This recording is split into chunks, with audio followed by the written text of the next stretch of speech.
everybody, and welcome to Focus on Felixstowe. This week we'll be talking to Mark Teuten, who's manager of the Elm the Pussycat. Thank you for joining me, Mark. Hiya. Firstly, could you give us a bit of background about yourself? Well, I've been with Green King for 6 years now.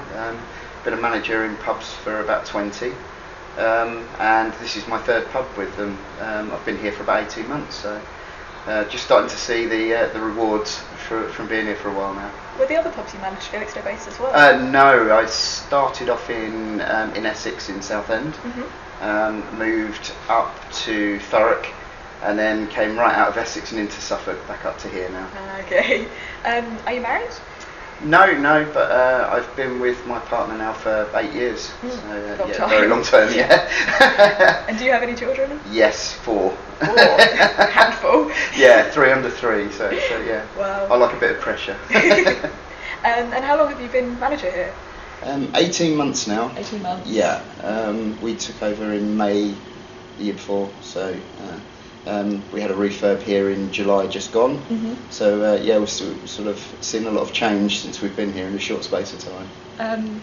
How did you first get into being sort of managers of pubs? I actually trained as a chef. Oh, wow. And I was working in a kitchen, and an area manager for Bass Breweries was at the bar, and did a bit of poaching actually, and offered me a space, and I had my first pub within sort of 10 months of starting with them. I was out and about. That was when I was 24, so I'm not going to tell you how long ago that was. But yeah, it's coming out for 20 odd years now. So, what's your favourite part of being a pub manager? For me, it's the differences every day. Although the basic structure of my day is very similar. Obviously, we open the doors and we're serving beer, and I see deliveries and everything. But it's the meeting different people, and there's always something fun going on in a pub. It's a very social environment, obviously, and hopefully that comes across with the guys that work here as well. You know, they interact with everyone, and it seems to be a winning formula at the moment. Do you have regulars that you make friends with, or? Yeah, very much so. Yeah. This is very much a community pub. And the further into it and the longer we're here, the more that sort of comes out. It's had a bit of a not a checkered past, but it's had a lot of ups and downs with past managers, and I think it lost a little bit of its pub feel for a while, which hopefully we've kind of got back in here now. Yeah. And it's very much a drinker's environment as well as a food environment. So yeah, the regulars are starting to appear, and we have some really good core guys that sort of keep us going, really. That's great.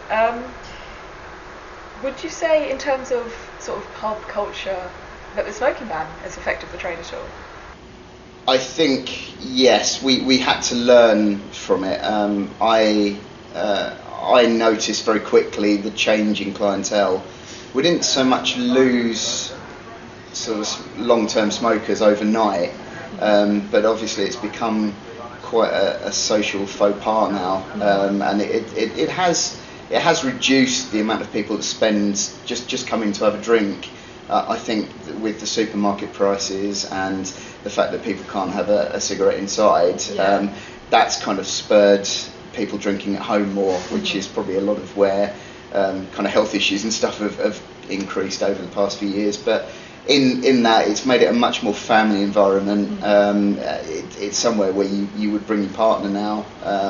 I think particularly females feel a lot more comfortable coming into pubs now, just in the way it's changed. And the breweries and pub companies and tenancies have had to learn from that and find other ways of dragging people off their sofa, if you like.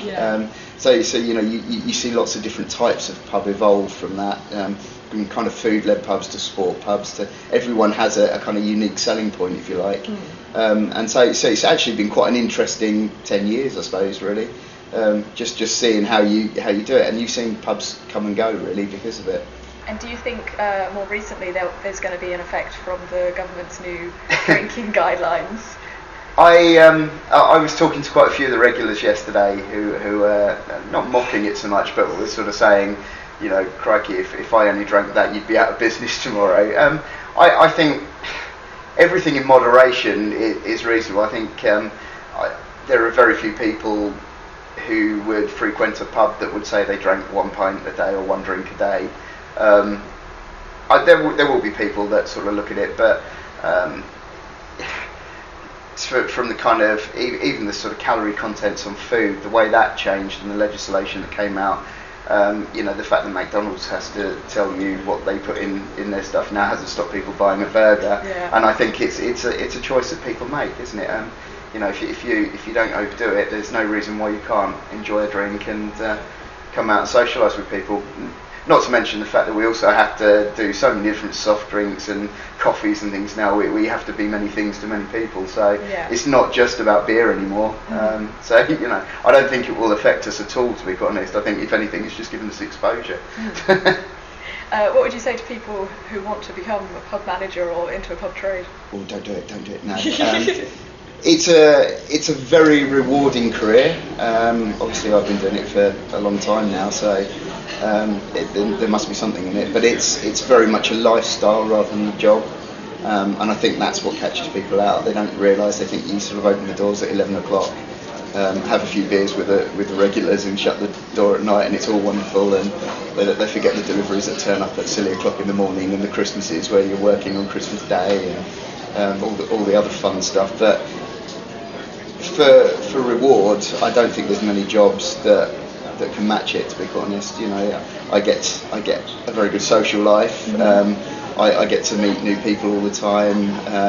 My home is above, so I get to see my children a lot, and I can take the odd hour out here and there to do things with them, which is nice. I don't think I could do a 9 to 5, but I'd have to drive to work and I'd be out the house all day. So I'm not sure my partner would agree with me. She's quite happy when I'm downstairs, I think. But it is a good life. It is a good life. Great. So outside of sort of your job in the pub, what do you do in your spare time?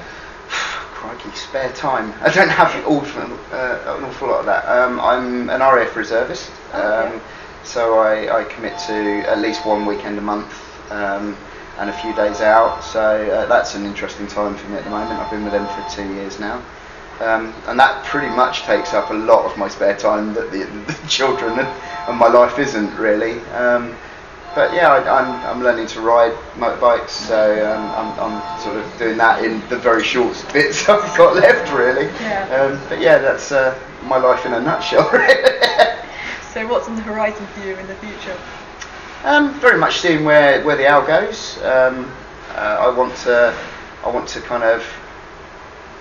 I'm proud of what we've achieved here so far, and I want to see the fruits of that.